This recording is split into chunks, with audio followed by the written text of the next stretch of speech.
A Manual of Self-Awareness. Luangpor Teean Jita Subho. Foreword.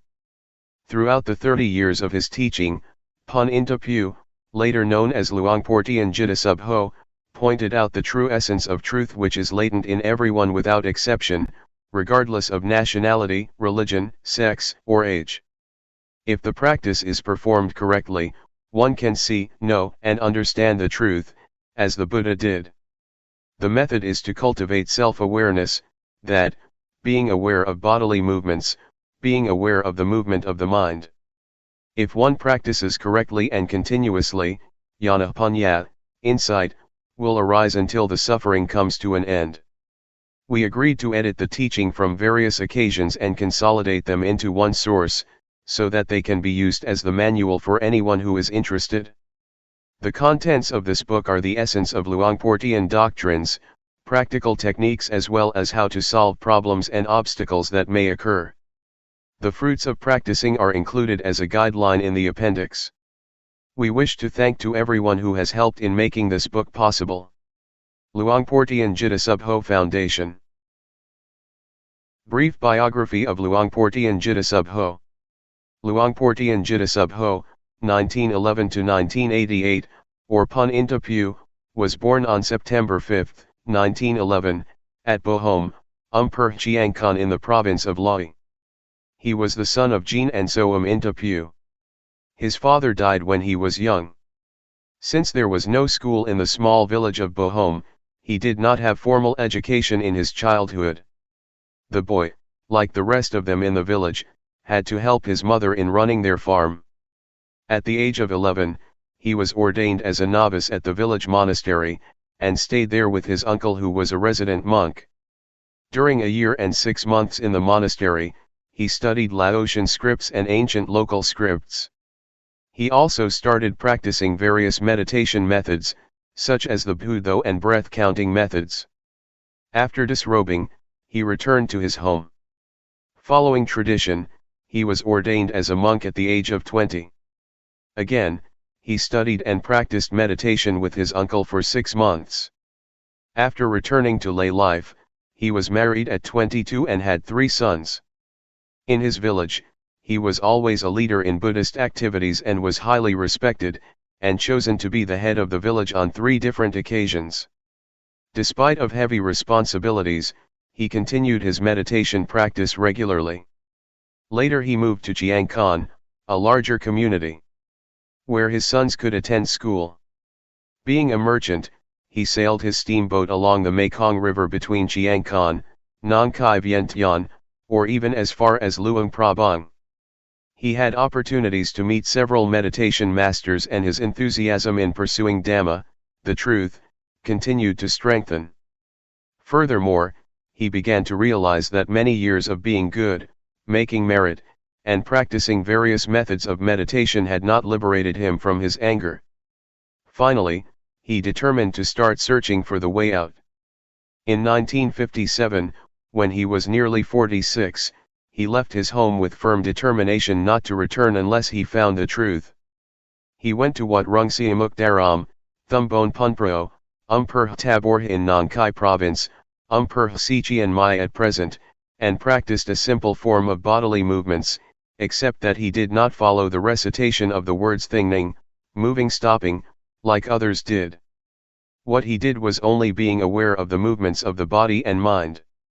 Within a couple of days, on the early morning of the 11th day of the waxing moon, the 8th month of 1957, his mind reached the end of suffering completely without traditional rituals or teachers. Later he returned home. He taught his wife and relatives what he had found for 2 years and 8 months, as a lay teacher. He then decided to re-enter monkhood in order to be in a better position to teach the people. The ordination was made on February 3, 1960. His teachings were spreading across the country as well as outside. He devoted his life to the teaching of Dhamma despite his poor health. He was diagnosed to have stomach cancer, malignant lymphoma, in 1982. In spite of his illness, he continued his work actively and incisively until the end of his life.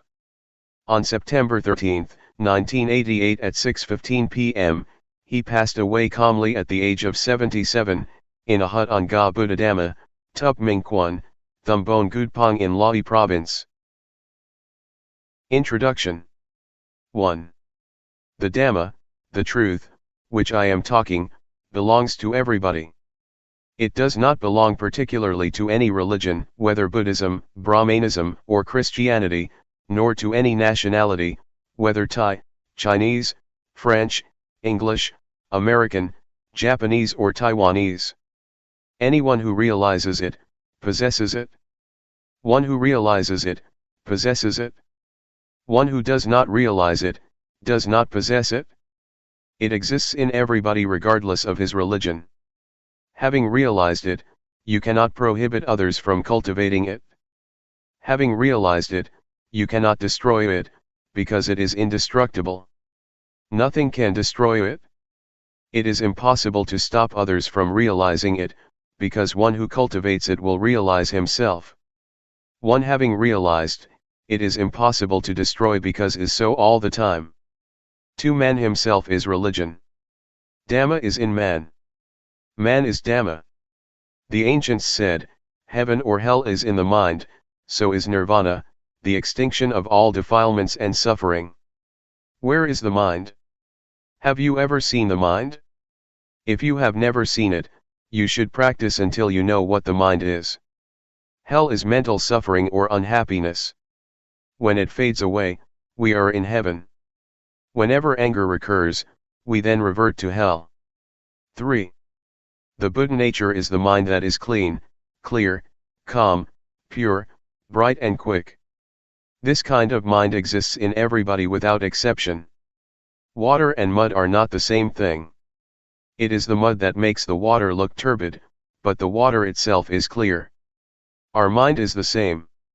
If we realize this, we will gradually follow the path. The Buddha nature is the mind that is clean, clear, calm, and pure. When the mind is pure, the mud cannot pollute the water anymore. When the mind is bright, the mud will transform into sediment and break through the bottom. When the mind is quick, it is light and can see everything.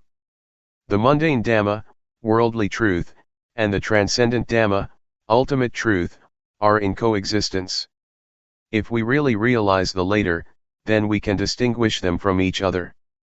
If we do not realize it, we cannot make a distinction. 4. The Dhamma that made Siddhartha become an arahant or the Buddha, existed prior to him. It is the neutral mind that exists at the moment, neither being happy nor sad.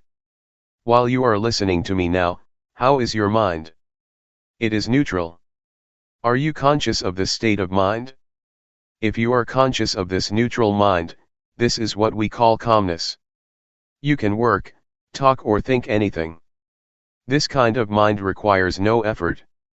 It can be easily taught, but one who does not understand it tends to make something easy unnecessarily difficult, or something simple to be complicated. This neutral mind is natural and requires no effort. Everybody has this kind of mind, but we have never looked before. It is called upekkha, equanimity. 5. Man is born to think. He thinks this and that endlessly. Thoughts flow all the time like a stream. Thought is the quickest thing. It is quicker than lighting or anything. Suffering arises because we do not see thought. Thought itself is not suffering. When thought arises, we do not see, know, and understand it simultaneously, so greed, anger, or delusion arises and brings us suffering. In fact, there is no greed, anger, or delusion. They occur because we do not see the source of the mind. 6. So let us cultivate self-awareness. When thought arises, we see, know, and understand it. It is sati samadhi panya, awareness, attention, insight. We call it self-awareness. Whenever we are aware, thought cannot concoct. If we do not see it, it will concoct endlessly. This method is the shortest way to sudden enlightenment. Part 1. Cultivating self-awareness. Self-awareness. Let us be aware of the movements of the body, for example, while we are blinking, be aware, while we are breathing, be aware. When thought arises, be aware. This is what we call sati, or self-awareness. Self-awareness is invaluable. We cannot buy it, nor can anyone cultivate it for others. For example, when I am clenching my hand, is anyone conscious of my feeling? No one is. Outwardly, you can see I am making a fist, but you are not conscious of my feeling. Similarly, when someone is making a fist, I can see but I am not conscious of his feeling. Rhythmic movements. There are certain techniques to do certain jobs in order to achieve the end. In the same way, the cultivating of self-awareness to achieve sati, samadhi, panya, awareness, attention, insight, needs technique too. Do not sit still. Move rhythmically all the time. Do not close your eyes. You can sit in any position or on a chair, stand or lie down. Now I will suggest the method to you. See illustrations. First, rest the hand's palm down on the thighs. Second, turn the right hand onto its edge, be aware, do it slowly, then stop. Do not say to yourself turn the right hand, being aware is enough. Third, raise the right hand up, be aware, then stop. Fourth, lower the right hand to rest on the abdomen, be aware, then stop. Fifth, turn the left hand onto its edge, be aware, then stop. Sixth, raise the left hand up, be aware, then stop. Seventh, lower the left hand to rest on the right hand, be aware, then stop. Eighth, move the right hand up to rest on the chest, be aware, then stop. Ninth, move the right hand out, be aware, then stop. 10th, lower the right hand onto its edge on the thigh, be aware, then stop. 11th, face the right palm down, be aware, then stop. 12th, move the left hand up to rest on the chest, be aware, then stop. 13th, move the left hand out, be aware, then stop. 14th, lower the left hand onto its edge on the thigh, be aware, then stop. 15th, face the left palm down, be aware, then stop. This is a practical way of cultivating self-awareness. We do not have to study the scriptures because they are only words. Studying the scriptures is not the way to enlightenment. This practice is the way to enlightenment. There are 8 steps of rhythmic movement in standing, 7 steps in sitting down. We should also be aware in other positions, such as lying on our left side, right side, or lying flat on our back, getting up from the left side, from the right side, and from lying flat on our back. You should cultivate self-awareness frequently. Walking back and forth, Jungama walking. After sitting for a long time, which may cause pains and aches, we can change the position to the walking back and forth. After walking for a long time, we can change to the sitting posture. This is called changing the positions, sitting, lying, standing, walking. You should allot them properly. Do not move the arms while walking. We should fold the arms across the chest, or clasp the hands behind the back. While you are walking back and forth, be aware of the feeling or the feet. It is not necessary to say to yourself, right foot moves, left foot moves. Do not walk too fast or too slow, walk naturally. Be aware while you are walking. If you walk without self-awareness, it is useless. Cultivating self-awareness in daily life. To cultivate self-awareness, we must practice as much as possible. We can practice even when we get in a car, or on a bus. While we are sitting on a bus or in a car, we lay our hand on the thigh, and turn the palm up and down, or we run the thumb over the fingertip, or we make a fist and open it repeatedly. Do it slowly and be aware. Wherever or whenever you practice, take it easy like playing. Only move one hand at a time, do not move both hands at the same time. If you move the right hand, do not move the left hand. If you move the left hand, do not move the right hand. Someone might say, I am very busy. I do not have time to practice, or I cannot do it, I am not pure enough. These are excuses. If we intend to do something, we can find time to do it. Whatever we do, be aware. For example, if you are a teacher, when you pick up a pen, pick it up with awareness. While you are writing, be aware. This is the natural way of cultivating self-awareness, learning Dhamma with nature. While you are having a meal, pick up the spoon, be aware, take the food into your mouth, be aware. While you are chewing food, be aware, swallowing food, be aware. Practice continuously like a chain. I guarantee the teachings of the Buddha, and the method I teach. I guarantee what I am saying, if you are serious enough and practice continuously, like a chain or the hands of the clock that rotate all the time. To practice continuously like a chain or like the rotating hands of the clock, does not mean that you have to cultivate self-awareness, by doing rhythmic arm movement, or walking back and forth all the time. The word to practice all the time means to be aware while doing all daily tasks, washing clothes, sweeping floor, cleaning house, washing dishes, writing, or buying and selling, just be aware. This awareness will accumulate little by little like the raindrops fall into a good container, and fill it to the brim. When we walk forwards or backwards, move the hand in or out, be aware. When we go to bed, we can make a fist and open it repeatedly until we fall asleep. When we wake up, we should continue our practice. This is called cultivating self-awareness. Summary.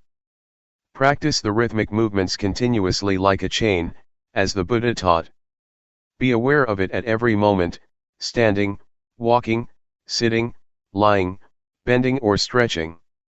When you practice the rhythmic movement, turning the palm up and down, raising the hand, lowering the hand, be aware.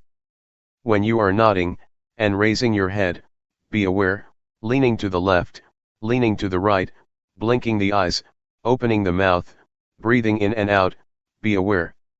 When thought arises, be aware. Be aware of the movements all the time.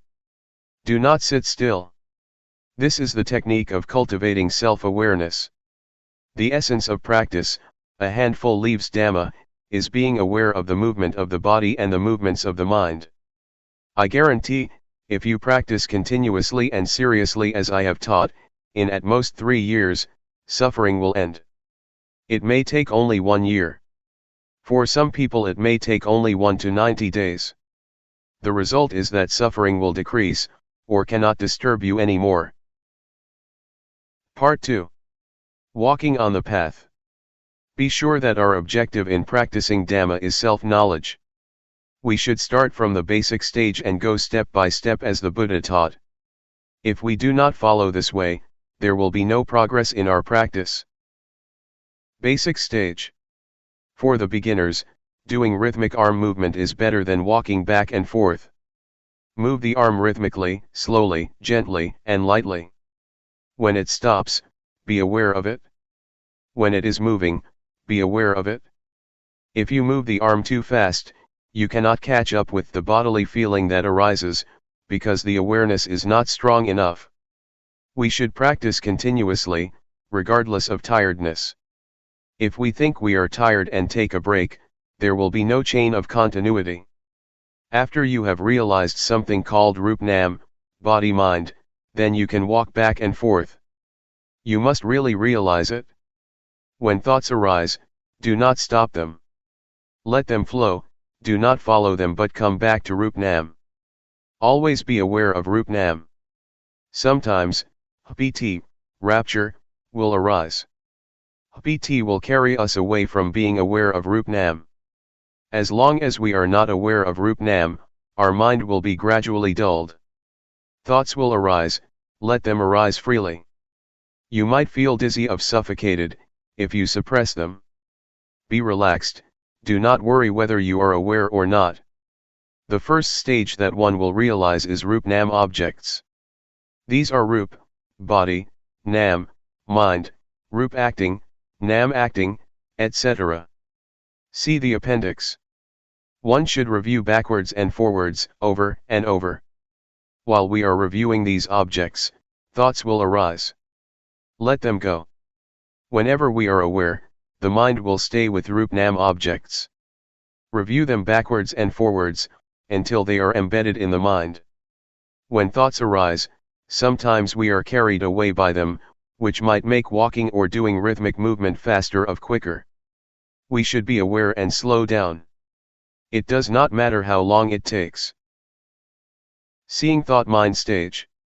After one has realizes Rup Nam objects completely, one should keep on observing thoughts. Speed up the rhythmic arm movement or walk faster. Do not suppress thoughts. Practice with ease. Observe thoughts with ease. Whenever thought arises, whether gladness or sorrows, be aware of the bodily movements, then thought will stop immediately. Generally, when thought arises, the mind will be dragged along, like a kitten trying to catch a big rat. The rat, thought, is bigger and stronger than the kitten, awareness. When the rat shows up, the kitten, by nature, will catch the rat. The rat is frightened and runs away with the kitten holding on. After a while the kitten becomes tired and let the rat go. Similarly, thoughts will arise endlessly and stop by themselves. As we cultivate self-awareness more and more, it is like we keep feeding a kitten until it becomes a big, strong cat. When thought arises, the mind will not be dragged along, and thought will stop immediately. If thought arises powerfully, we have to clench our fist tightly, or do whatever actions that suit us. If it is strong enough, then thought will stop by itself. Keep on practicing. Whenever thought arises, you will be aware of it immediately. As I have often told you, if there are two men and one chair, the man who is stronger and quicker will occupy the chair. When we cultivate self-awareness more and more, this self-awareness will replace the unawareness, so the unawareness will gradually decrease. Let thoughts arise, the more thoughts arise the more we are aware. When self-awareness increases more and more, it will catch up with thoughts. Suppose that 100 thoughts arise, we are aware of only 10 but we are not aware of the other 90. Next, thoughts are 100, we are aware of only 20 but not the other 80. We continue our practice until we are aware of 80 but not the other 20. Now, we are aware of 90 thoughts, then 95. When we are aware of 95 out of 100, we should practice earnestly. Do not be discouraged or slack or sleep during the daytime. When thought arises, we are aware of it immediately again and again. Our mind will change at this point. The path starts from here. It is the beginning of nirvana. Formerly, the mind was in the dark and did not know the path. When it can overtake thoughts, then the mind will be illuminated. This light is not the external light, that can be viewed by the naked eye. The mind itself is free and illuminated. It is called wisdom eye, the arising of Jnana of Vipassana, insight. We should continue practicing rhythmic arm movement or walking back and forth. We can practice at any speed we like. Keep on practicing. Let Jnana, insight, itself penetrate the objects of insight. There is no need to learn from any teacher or scripture. When Jnana penetrates the objects of insight, the mind will be free step by step. There are 5 steps: the first jhana, the stage of seeing, knowing, and touching the objects of insight with the mind; the second jhana, the third jhana, the fourth jhana, and the fifth jhana, respectively. When we know, see, and understand these objects of insight, thought will arise quicker. When we reach the last step, jnana will arise by itself. Once I attained this state, I understood the saying that the Lord Buddha has his hair cut only once. Whenever you have attained this, you could understand it, you cannot know it beforehand. If you know it beforehand, that is knowledge of Jnana. It is not being. When I see, know, and understand this, I realized, oh, the Lord Buddha has his hair cut only once, that does not mean the real hair. It means this was cut off. As we fasten a rope tightly between two poles, when we cut it in the middle, each part will return to its pole and cannot be rejoined. We will know and see the change. It is absolutely light, as if it is weightless. It is the end. When it ends, jnana will arise, and one will realize the end of suffering. Recommendations. There are two kinds of thought. The thought that comes in a flash, then goes away. This kind of thought brings anger, greed, or delusion. The second kind is the thought that we deliberately think. This one does not bring anger, greed, or delusion, because we intend to think with mindful knowledge. In this method, do not try to suppress thoughts. Let thoughts arise naturally. The more thoughts arise, the more we are aware. Some people feel annoyed with the distractions and worried that there is no samadhi, meditation. This is a misunderstanding. Distraction is a good thing because the more thoughts arise, the more we are aware. Keep on cultivating self-awareness earnestly, but do not concentrate. When thoughts arise, do not suppress them, but detach from them by being aware of the bodily movements. Self-awareness will replace the unawareness. Observing thought is the most important thing, which most people ignore. When thought arises, we begin to criticize or make comment on it. This means that we get into thought. It is not letting go of thought. It is knowing thought, not seeing thought. If we keep observing thoughts without any bodily movement, when thoughts arise, we will get into them easily. Therefore, it is necessary to be aware of the bodily movements. When thought arises, we will see, we will know. Whenever we see ghosts, deities, Buddha images, crystal balls, or even the Lord Buddha, that is not true seeing. It happens because the mind wanders away. We do not see the thought, so the mind concocts by itself. It concocts because we do not see the source of thoughts. When thought arises without our seeing, it will conjure up ghosts, colors, lights, deities, hell, or heaven. Whatever it is, we will see it as such. It is an illusion. It is the mind's trick. The seeing is true. What is seen is not true, so it cannot free the mind. Only if we see realities, the mind will be free from suffering. This is the shortest path. When thought arises, be aware of it immediately. This is the authentic Dhamma practice. Doing the rhythmic movement is only the technique, which can help to see thought. Part 3. Obstacles and solutions. There are some obstacles in this method. I will recommend you how to solve these obstacles that may occur to the practitioner. Strain, dizziness, giddiness, suffocation. When we first begin our practice, we tend to concentrate. We want to know, see, be, and have. This is not the right understanding. If you know, see, be, and have, you might get strain, dizziness, giddiness, or suffocation. This is not the correct practice.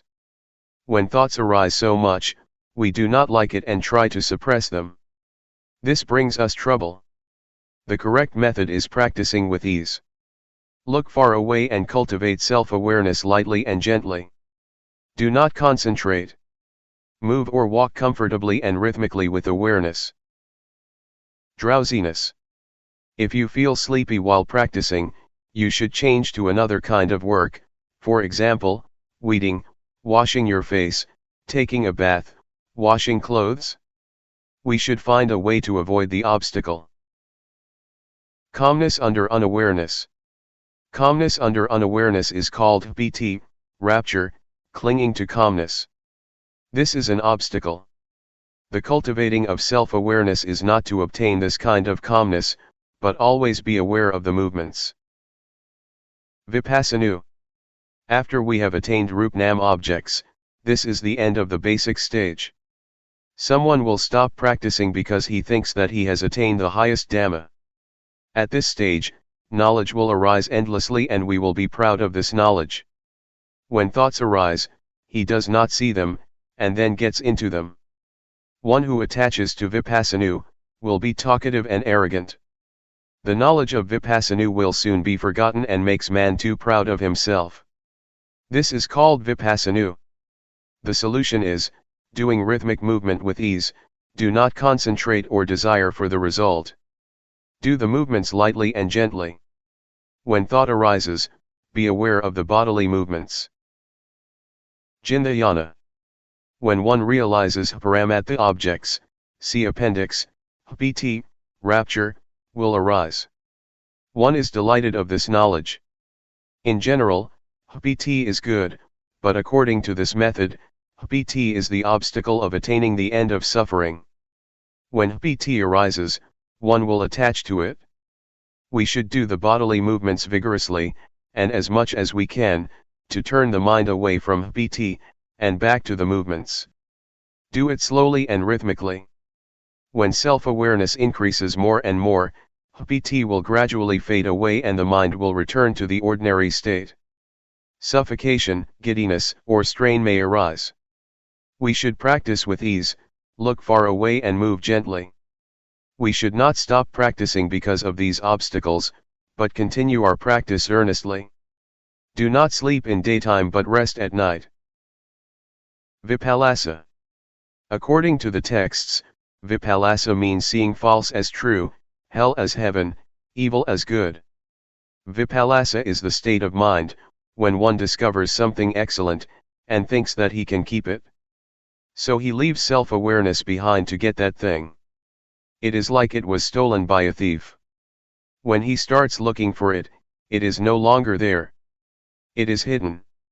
One should not leave self-awareness, even at the end of suffering or whatsoever. I realized the end of suffering after I attained it. At that moment, I was in the state of Vipassana. I clung to ecstasy because I had never been like this before. I was walking back and forth and I felt like I was floating above the ground about 1 to 2 meters. Actually, I was walking on the ground. I clung to that ecstasy but it did not last for long. Then I was aware of myself, and why is it so? I began to review the objects of insight.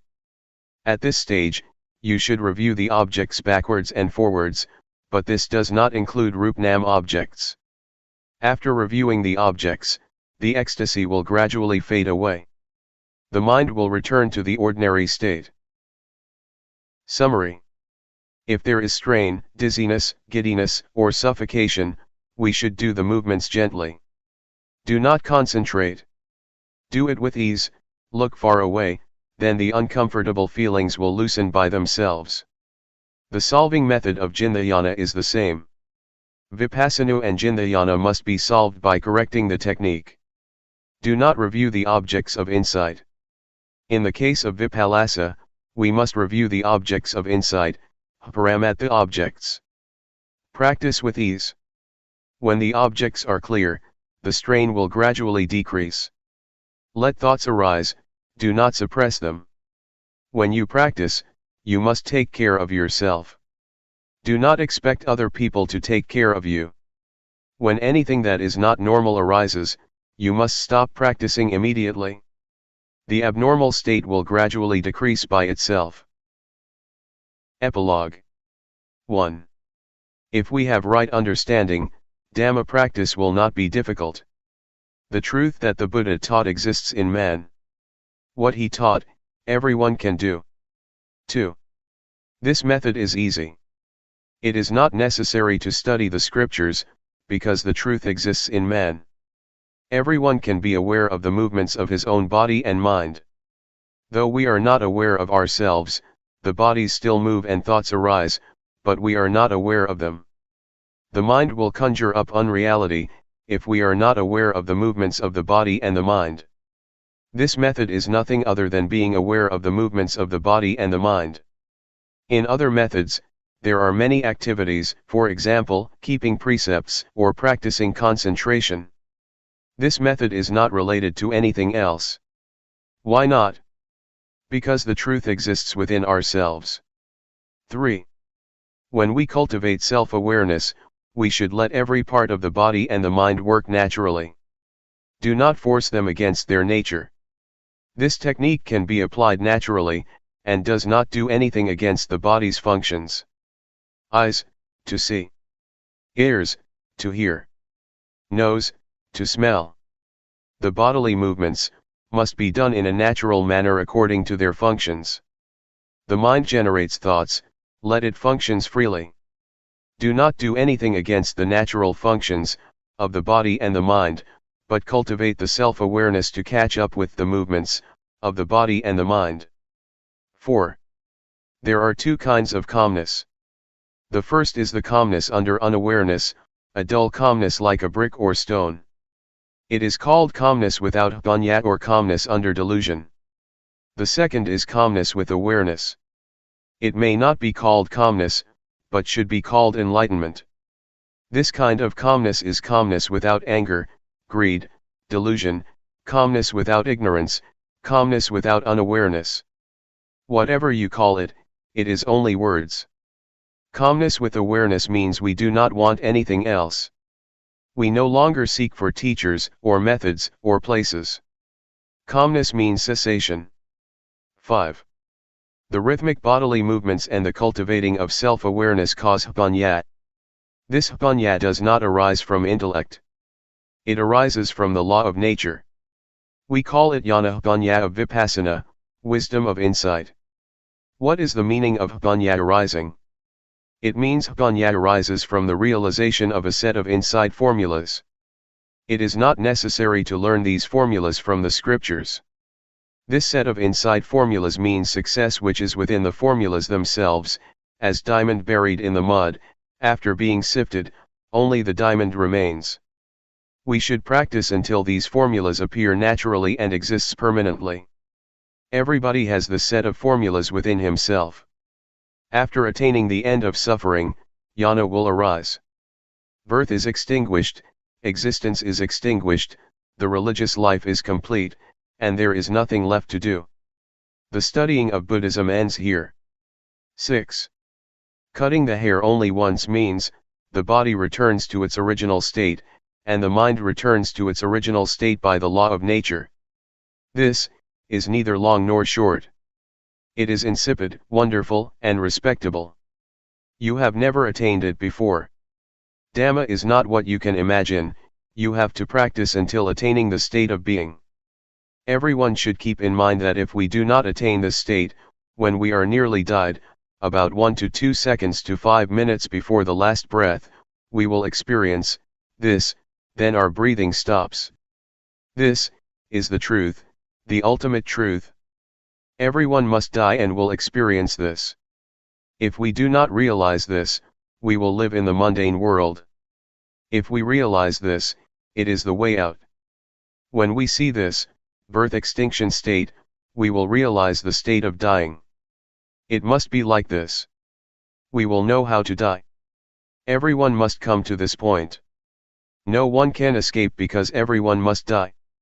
This truth is unchangeable, whether one realizes it or not. It is so. 7.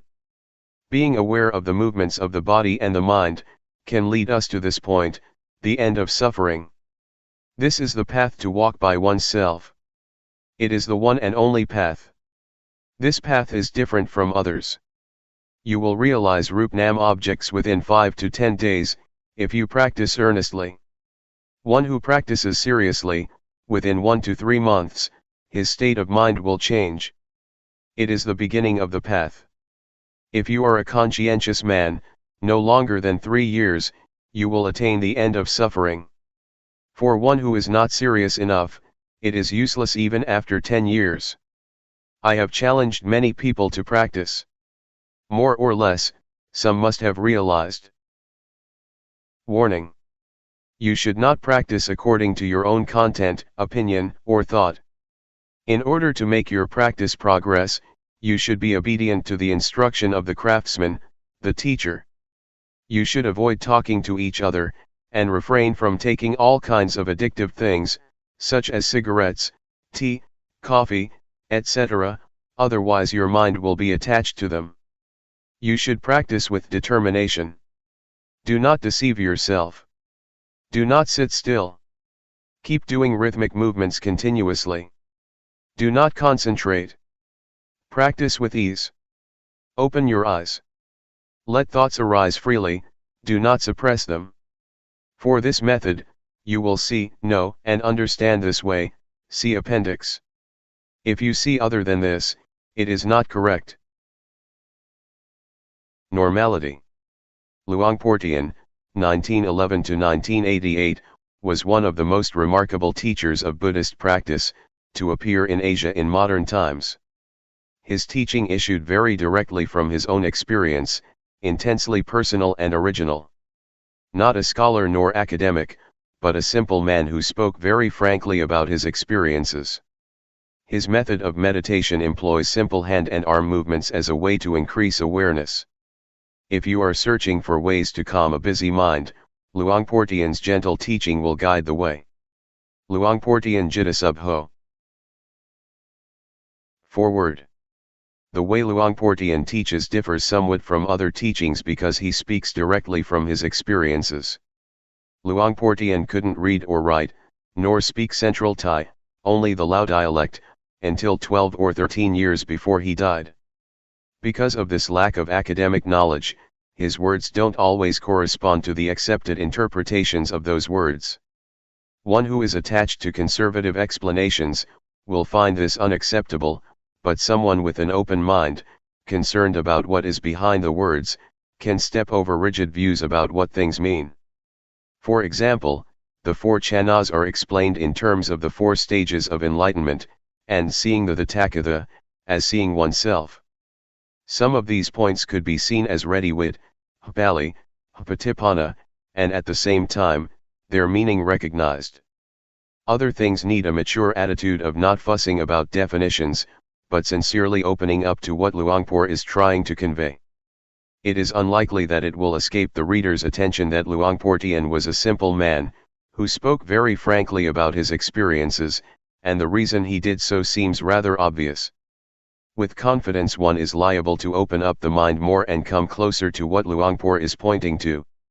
To have an open mind is exactly what awareness is about, to receive anything that appears or occurs in the present, whether it is a sensation due to movements, breathing, the eyes blinking, the knee resting on the floor, a breeze touching the skin, or even sound and visual phenomena. We hear and see them in the present, don't we? As long as the mind doesn't proliferate, all of this can be used as more objects of awareness. They are not obstacles. That's a different attitude than training in concentration, where the mind is narrowed down to one point. But samadhi is the establishing of the mind, and we can establish the mind in awareness every second of the day because movements, as well as this practice, are natural. The translator. Walking the path. Taking a shortcut. Today the monks, novices, and lay people are meeting here in order to study the method to develop meditation. We're not interested in anything else because we've done it already.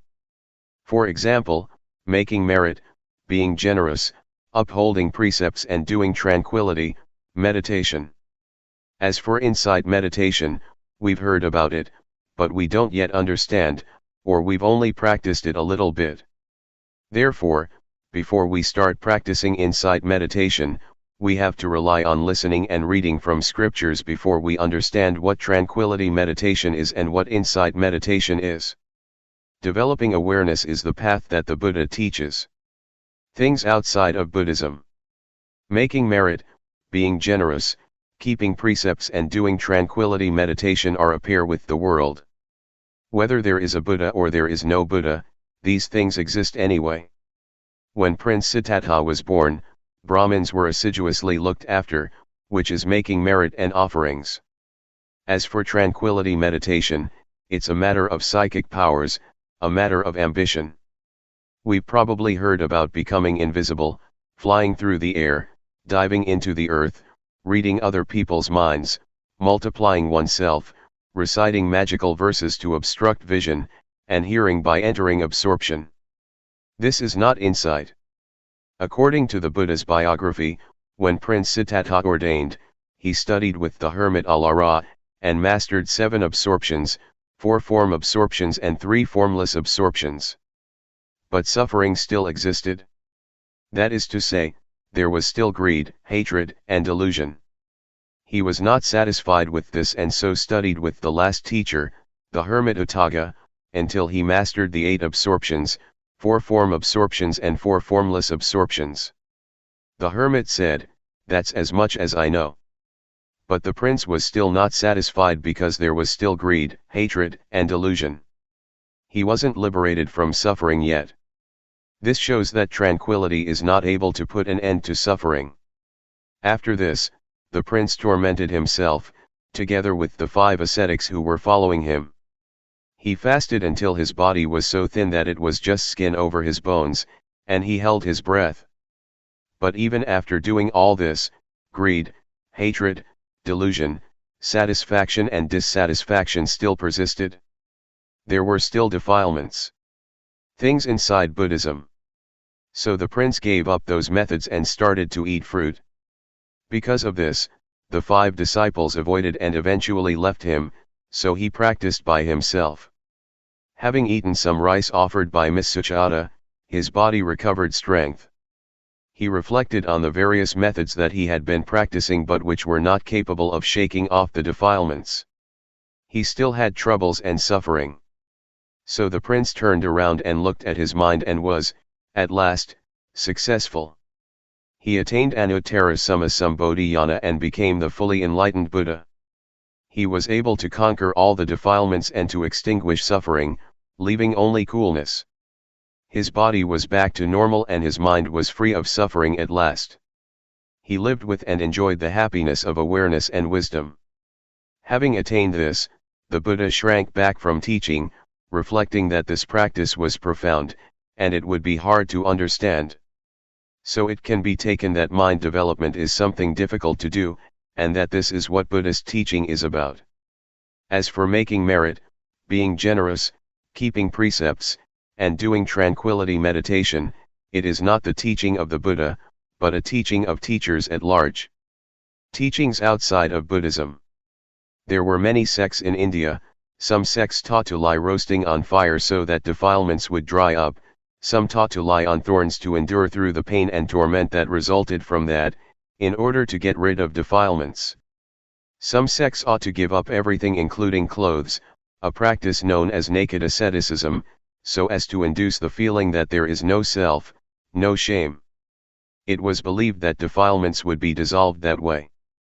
Altogether, there were many sects, but none of them could eliminate the defilements. This matter can easily be proven, as it is said that lying roasting on fire and drinking hot water will result in the heat burning off the defilements. In the old days, in the villages, when a woman gave birth, she would be laid down roasting above a fire and given hot water to drink. But the woman would still have defilements, showing that this sect did not achieve results. As for the sect that would have its followers give up everything and go naked, just look at a baby not wearing clothes. It still has moods and feelings. As soon as someone talks nicely, it laughs. And when someone scolds, it cries, whether naked or clothed. This shows that defilements are not in the body, they are in the mind.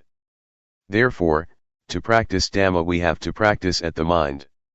I will tell you so you'll understand, because I have been doing this, repeating a mantra such as Bhud, though, Sammat Arahant, rising falling, counting, 1, 2, 3 with these methods, one has to sit with the eyes closed and repeat a word while watching the breath, for example, saying Bhud, with the in-breath, and though, with the out-breath.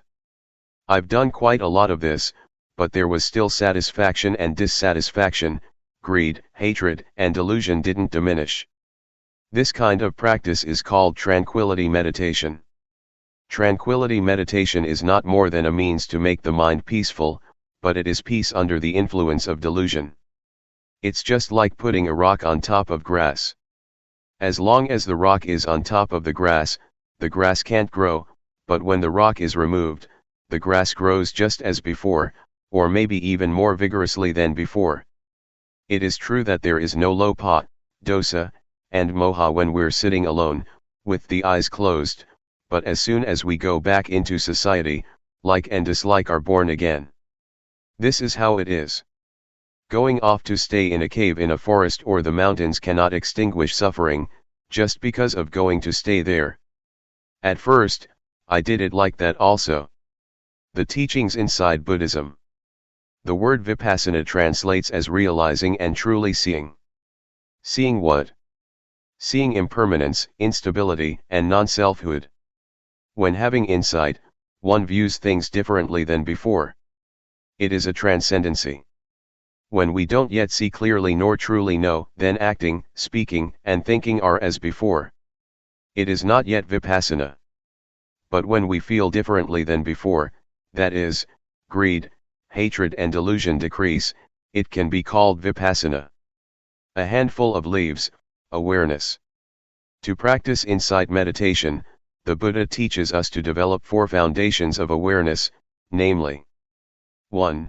Gayanupassana Satipatthana, that is, to meditate on the body, in the body, and see according to actuality, that this body is only just a body, it's not a being, an individual, nor a self.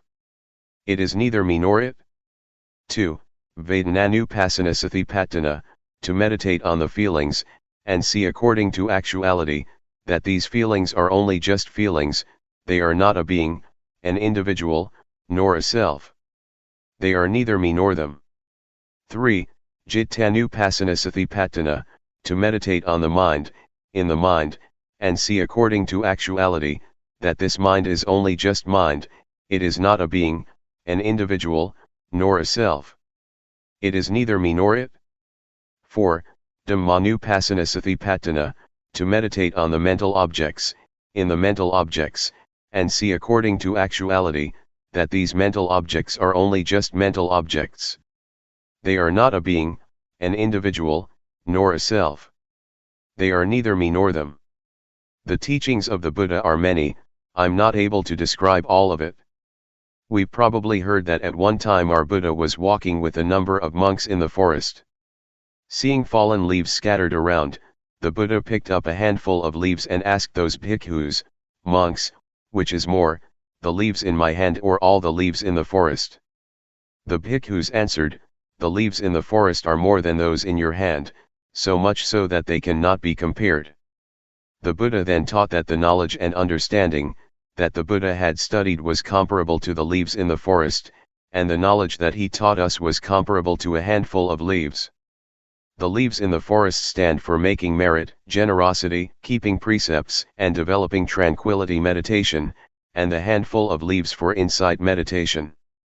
However, to do Vipassana we have to study through listening and reading at first, before we start practicing.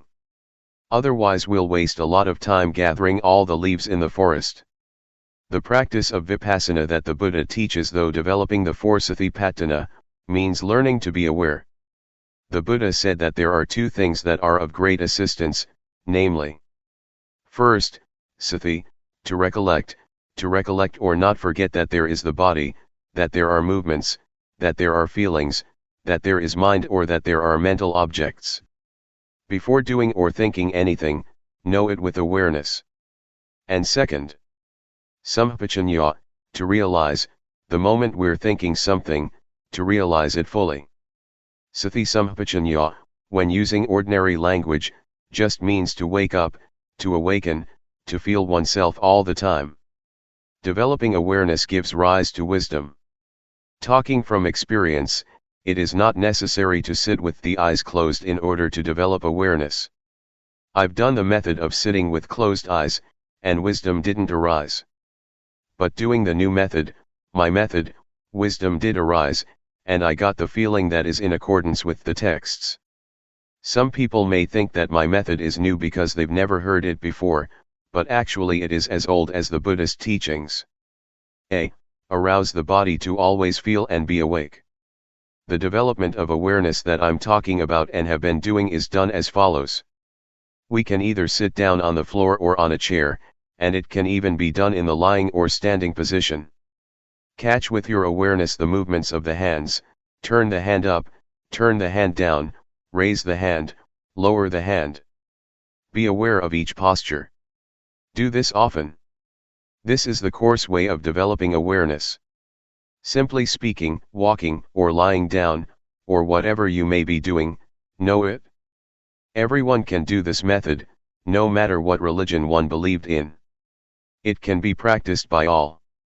People of all nationalities can do it because everyone has a body and mind. All religions teach the same thing, to abandon what is bad and to do what is good. B. Arouse the mind to always feel and be awake.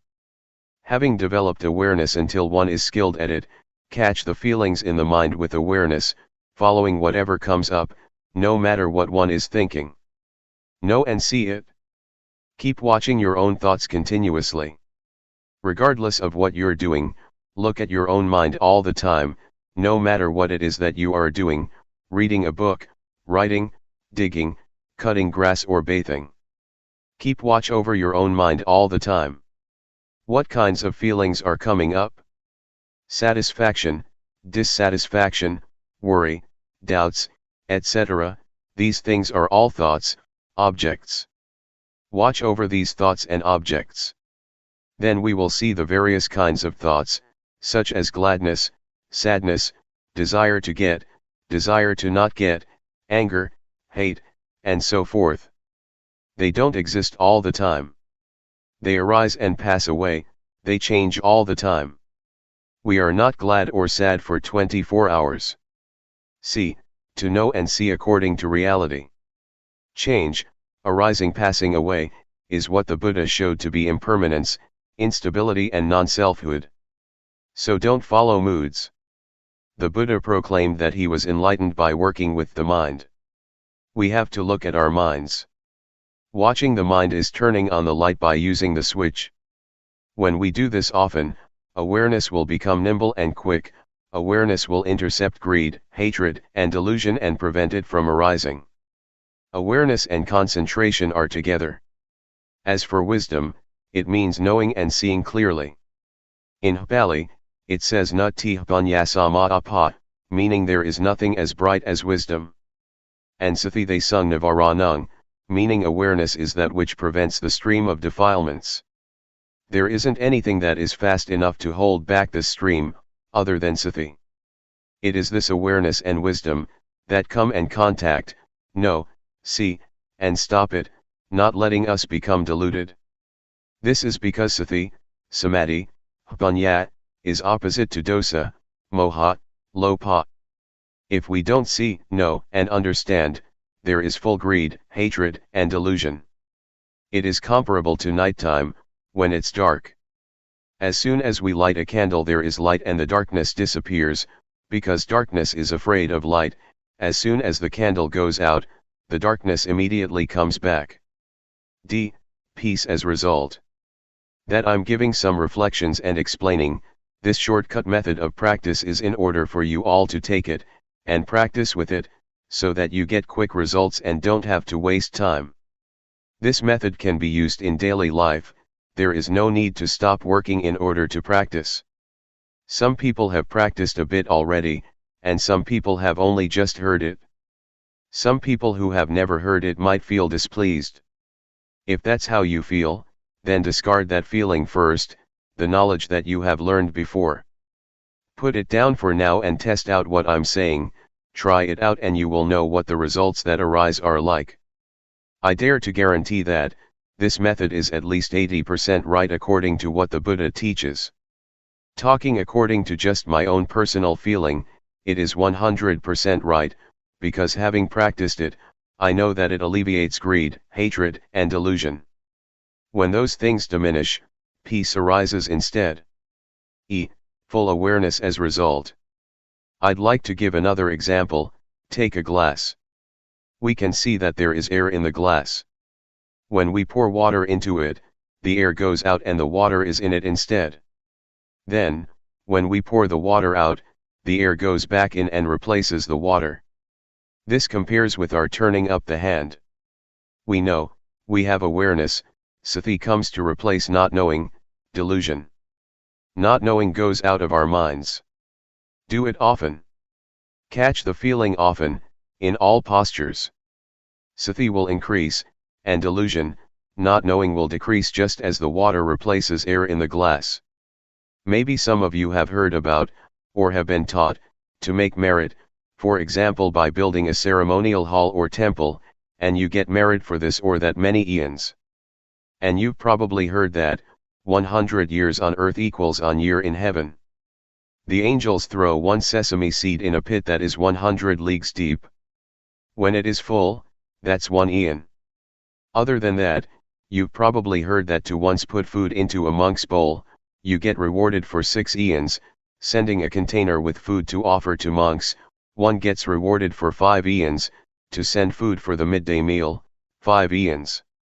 These things are puzzles, but some people don't understand.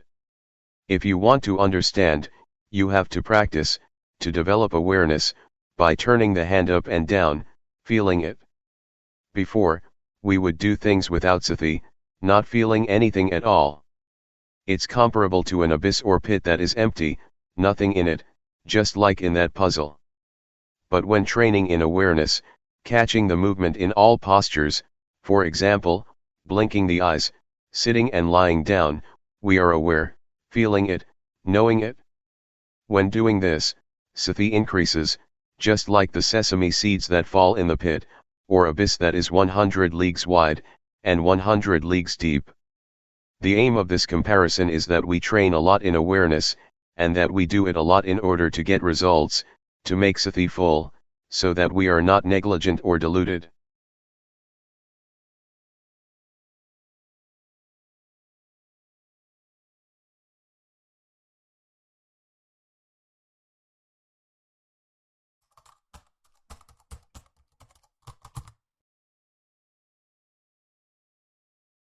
May all beings be at ease. Whatever living beings there may be, whether they are weak or strong, omitting none, the great or the mighty, medium, short or small, the seen and the unseen, those living near and far away, those born and to be born. May all beings be at ease.